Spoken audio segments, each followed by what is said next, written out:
I find it so interesting that couples don't present with intimacy as their top concern most of the time. It's usually, actually, it's communication. That's the one I see most frequently. However, when I look at the questionnaire I send, the scores for intimacy are low.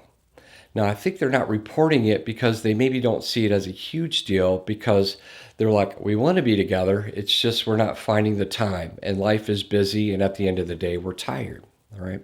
And so I want to help you with that. First is understanding the human sexual response cycle. And so this is what that is.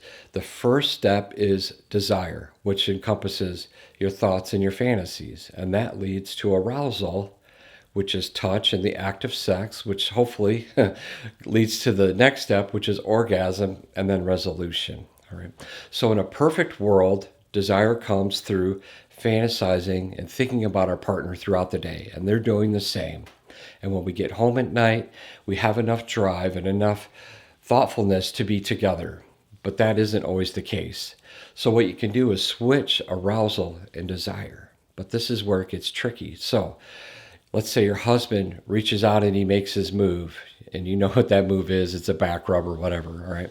But you're tired, and you say, no, I don't want to have sex tonight. I'm tired. So that rejection pushes him away, and that doesn't feel good.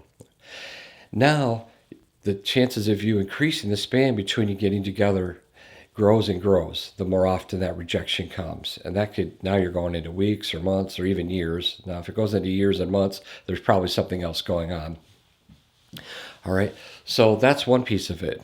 All right. So the person who's reaching out and making a move, they have to be brave to make another advance. But they have to understand that their partner knows what to do also.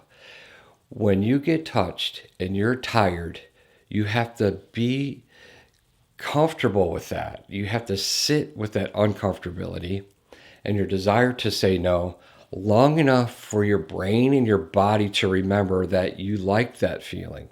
You like the back rub and you like being with your partner and you like having sex, and that is important. So now the desire is coming back and the arousal's there, and then orgasm and resolution come. That does so many things. First of all, yeah, you're giving up 20 or 30 minutes of sleep, but the quality of your sleep is going to be so much better. You're going to sleep really good. Your endorphins are going to be raised. Hopefully at the end, you're going to have some pillow talk and just spend a little bit of time together. All right. So that's what you can do. Switch desire, right? And go to touch, right? Be comfortable in that moment. Relax in that. And just enjoy each other, okay? Now, this is for couples that aren't, in a place where they're afraid.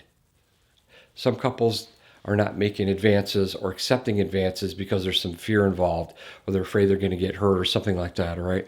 This is for typically pretty normal, healthy relationships that are just, bound by time and a lot of obligations, and they're tired. So that's just one tip I have for you to increase your intimacy. And if you're struggling with that and need help, feel free to give me a call or shoot me an email. But until then, remember this: stronger relationships